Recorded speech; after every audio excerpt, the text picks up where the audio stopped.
Doctor BR Ambedkar Konaseema జిల్లా రాయవరం మండలం మండల కేంద్రమైన రాయవరంలో అపోస్తుల ప్రార్థన మందిరం సంఘ పెద్దలు యూత్ సభ్యుల ఆధ్వర్యంలో క్రిస్మస్ వేడుక ఘనంగా జరిగింది. Church pastor G Anil Kumar యేసు జనన వృత్తాంతాన్ని వివరించారు. బైబిల్ చదివి క్రీస్తు బోధన తెలిపారు.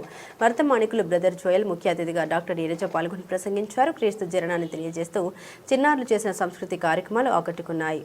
పుట్టి ఉన్నాడు ఈయన ప్రభు అయిన క్రీస్తు, దానికిదే మీ కానవాలు. ఒక శిశువు పొత్తిగుడ్డలతో చుట్టబడి ఒక తొట్టిలో పండుకొని ఉండుట మీరు చూచెదరని వారితో చెప్పెను. వెంటనే పరలోక సైన్య సమూహము ఆ దూతతో కూడా నుండి